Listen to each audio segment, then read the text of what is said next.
Hi guys, நான் உங்கள் நிலா. இன்னைக்கு ஒரு சின்ன கதை சொல்லட்டுமா? முன்னொரு காலத்தில் ஒரு புலவர் இருந்தார். அவர் பார்த்திங்கன்னா எல்லா நூல்களையும் படித்து ரொம்ப சிறந்து விளங்கினார்.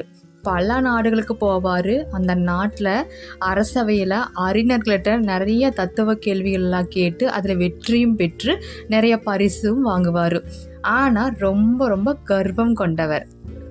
ஒரு சமயம் பார்த்திங்கன்னா அவர் சோழ பேரரசுக்கு வர்றதா ஒரு ஓலை அனுப்பியிருந்தாங்க. அப்போது அரசர்கிட்ட மந்திரியார் சொன்னார், மன்னா, அவர் வர்றதே நமக்கு ஒரு பெரிய விஷயம். நம்ம அவையில் ஒரு போட்டி வச்சு அவர் வந்தவருக்கு நம்ம ஒரு பரிசு கொடுக்கலாம் அப்படின்னு சொல்லி ஒரு ஐடியா கொடுத்தாரு. அதற்கு மன்னரும் சரி, கட்டாயம் நம்ம இதை சிறப்பாக பண்ணலாம் அப்படின்னு சொல்லிட்டாரு. நாள் அந்த புலவர் வந்திருந்தார். மன்னர்கிட்ட தன்னை அறிமுகம் படுத்திட்டாரு. மன்னர் அப்போது சொன்னார், இந்த மாதிரி ஒரு சிறப்பு போட்டி இருக்குது, அதில் நீங்கள் கலந்துக்கோங்க அப்படின்னு சொல்லிட்டு.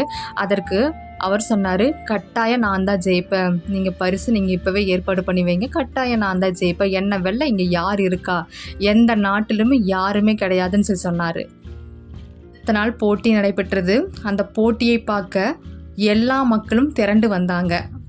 எல்லா மக்களுமே அரசவையில் இன்னைக்கு போட்டி நடக்குது, தானு பண்டிதர் தான் போட்டி நடத்துகிறாரு, அவர் கேட்குற கேள்விகளுக்கெல்லாம் நம்ம பதில் சொன்னோம்னா நம்மளுக்கு இன்னைக்கு தங்கத்தட்டு பரிசு கொடுப்பாங்க அப்படின்னு சொல்லிட்டே எல்லாருமே வந்தாங்க அவைக்கு.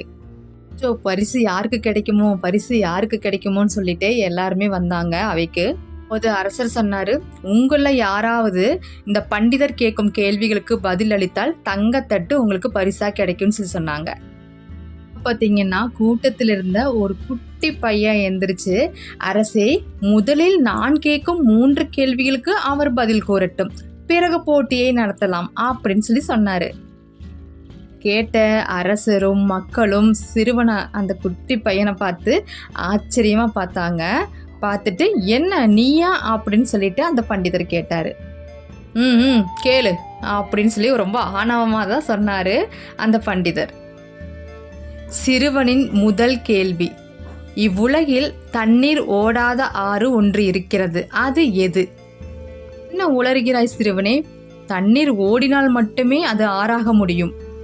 அந்த குட்டி பையனும், புலவரே, 1 2 3 4 5, இந்த 5க்கு அடுத்தது 6 இருக்கிறதே, அதில் ஏது தண்ணீர் அப்படின்னு சொன்னாங்க. கையில் இருந்தவங்க அத்தனை பேர்த்துக்கு ரொம்ப சந்தோஷம். எல்லாருமே கைத்தட்டி ஆரவாரம் பண்ணாங்க. அடுத்த கேள்வி, எறும்பின் வாயை விட சிறிய பொருள் உலகில் உண்டா? அவை ஃபுல்லாவே அமைதியாயிடுச்சு. பண்டிதர் திகைச்சாரு.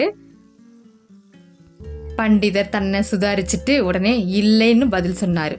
அதற்கு அந்த குட்டி பையன் சொன்னாங்க, ஏன் இல்லை பண்டிதரே, அது சாப்பிடும் ஆகாரம் வாயை விட சிறிய பொருளாக தானே இருக்க முடியும் அப்படின்னு சொல்லிட்டு. கேட்ட மக்களோட கைத்தட்டல் இன்னும் அதிகமாச்சு. அந்த பண்டிதருக்கு ரொம்ப அதிர்ச்சியே தந்தது. அப்போ பக்கத்தில் இருந்தவங்கள, சபா சிறுவனை, இன்னி தொடர்ந்து கேளு அப்படின்னு சொன்னாங்க. அப்போ அந்த பண்டிதர் நினைச்சாரு, இந்த சின்ன பயலுக்கு தெரிஞ்ச விஷயம் கூட நம்மளுக்கு தெரியலையேன்னு சொல்லிட்டு. மூன்றாவது கேள்வியை கேட்கறதுக்கு முன்னாடி அந்த குட்டி பையன் தன் கையில் மணல் ஃபுல்லாக அள்ளிட்டாரு. அப்போது சொன்னார் சின்ன பையன், என் கையில் எவ்வளவு மணல் இருக்கிறது புலவரே அப்படின்னு சொல்லிட்டு. அவர் சொல்கிறாரு, அதை எண்ணித்தான் சொல்ல முடியும், எண்ணாமல் சொல்ல வேண்டும் புலவரே அப்படின்னு சொன்னாங்க அந்த குட்டி பையன். சிறுவன் பதில் கூறுறாரு, மணலை நீங்கள் எப்படி புலவரே எண்ணுவீங்க? என் கையில் இருப்பது 1 கைப்பிடி மணல் அப்படின்னு சொன்னாங்க. கேட்டதுமே அந்த பண்டிதரோட ஆணவம், திமிரு அத்தனையுமே போயிருச்சுங்க. ஒரு சின்ன பையனுக்கு தெரிஞ்ச விஷயம் கூட நம்மளுக்கு தெரியலையே அப்படின்னு சொல்லிட்டு. அரசருக்கோ ரொம்ப ரொம்ப ரொம்ப சந்தோஷம். ஏன்னா எந்த நாட்டுக்கு போனாலும் அந்த நாட்டில் இந்த பண்டிதர் மட்டுமே ஜெயிப்பார், யாருமே ஜெயிக்க மாட்டாங்க.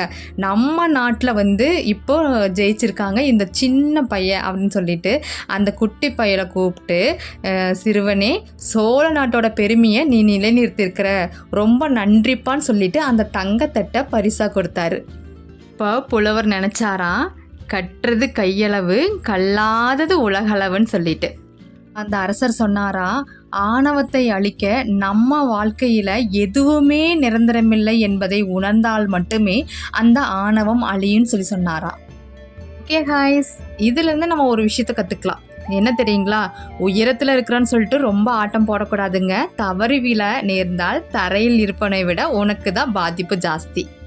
தான் என்கிற ஆணவம், எனக்கு என்கிற பேராசை, அவனா என்கிற பொறாமை, இந்த 3 குணங்களும் மனிதனை நிம்மதியாக வாழவே விடாது. ஒரு மனுஷனுக்கு ஆசை இருக்கலாம், ஆனால் பேராசை இருக்கக்கூடாது. தூங்கிட்டே எப்பவுமே கனவு கண்டுகிட்டே இருந்தால் அது நிலச்சிருமாங்க? நிலைக்காது இல்லைங்க. அதைத்தான் ஒரு கதையில் நேற்று சொல்லியிருக்கேன். ஆசை தோசை அப்பள வடை. நீங்கள் அந்த கதையை கேட்டிங்கனாலும் இதை தான் சொல்லுவீங்க. டைம் இருந்தால் கேட்டு பாருங்கள். வாழ்க்கை வாழ்வதற்கே வாழ்ந்து காட்டுவோம். தேங்க்ஸ் ஃபார் வாட்சிங்.